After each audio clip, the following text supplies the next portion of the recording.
డైరీపై ఆధిపత్యం కోసం ముదురుతోన్న రాజకీయం. కర్నూలు విజయ డైరీ వ్యవహారం పొలిటికల్ టర్న్ తీసుకుంటోంది. పాలక వర్గం చైర్మన్ పదవి తమ సొంతం చేసుకునే దిశగా భూమా కుటుంబం వ్యూహరచన చేస్తోందని, ఈ క్రమంలో నిబంధనలు పట్టించుకోవడం లేదని ప్రత్యర్థులు ఆరోపిస్తున్నారు. ఉమ్మడి కర్నూలు జిల్లా విజయ పాల డైరీ పాలక మండలి చైర్మన్ పదవి 40 ఏళ్ల పాటు భూమా కుటుంబం చేతుల్లోనే ఉంది. భూమా అఖిలప్రియ తాత భూమా నారాయణ రెడ్డి 3 దశాబ్దాల పాటు చైర్మన్ గా పనిచేశారు. వైసీపీ పాలనలో ఈ పదవి మాజీ మంత్రి ఎస్వి సుబ్బారెడ్డి కుటుంబం దక్కించుకుంది. ఎస్వి నాగిరెడ్డి కుమారుడు జగన్మోహన్ రెడ్డి అప్పటి నుంచి ఇప్పటి వరకు విజయ పాల డైరీ చైర్మన్ గా కొనసాగుతున్నారు. వీరికి భూమా కుటుంబంతో దగ్గరి బంధుత్వం ఉంది. మరికొంతకాలం చైర్మన్ గా ఉండాలని జగన్మోహన్ రెడ్డి భావిస్తుంటే, తన తమ్ముడు భూమా జగత్ చైర్మన్ అవ్వాలని, మళ్లీ భూమా కుటుంబం చేతుల్లోకి విజయ డైరీ రావాలని అఖిలప్రియ భావిస్తున్నారు.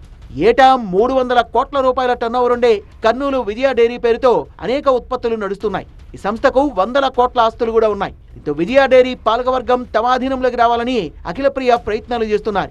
నేపథ్యంలో భూమా జగత్, ఎస్పీ జగన్మోహన్ రెడ్డి మధ్య వివాదం నడుస్తోంది. చాగలమర్రి మండలం ముత్యాలంపాడు పాల సొసైటీ డైరెక్టర్ చైర్మన్ గా జగత్ ఎన్నికయ్యారు. డిఫాల్ట్ గా ఉన్న జగత్ ఎన్నిక చెల్లదంటూ యాజమాన్యం నోటీసులు జారీ చేసింది. ఈ వివాదాల పరిష్కారం కోసం పాలక మండలి 3 సభ్యులతో కూడిన కమిటీ నియమించింది. కమిటీ భూమా జగత్ ఎన్నికపై విచారణ చేయాల్సి ఉంది. విచారణకు వెళ్లకుండా శాంతి భద్రతల పేరుతో కమిటీ సభ్యులైన గంగుల విజయసింహారెడ్డి, మధుసూదన్ రెడ్డిల్ని పోలీసులు హౌస్ అరెస్ట్ చేశారు. ఎలాంటి వివాదం లేకపోయినా పోలీసులు తమను హౌస్ అరెస్ట్ చేశారని ఆరోపిస్తున్నారు వాళ్ళు.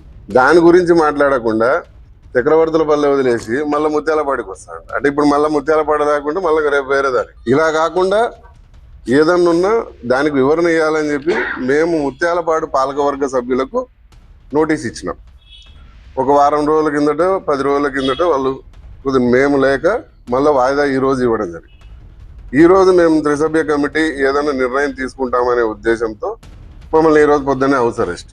ఈ వ్యవహారంపై విచారణ జరిపితే అసలు విషయం బయటపడుతుందని ఎస్వి జగన్ వర్గీయులు భావిస్తున్నారు. గత కొద్ది రోజులుగా భూమా అఖిలప్రియ, ఆమె మేనమామ ఎస్వి జగన్ మధ్య మాటల తూటాలు పెరుగుతున్నాయి. తాజా పరిణామాలతో ఈ వివాదం ఎటువైపు దారితీస్తుందో అనే చర్చ జరుగుతోంది.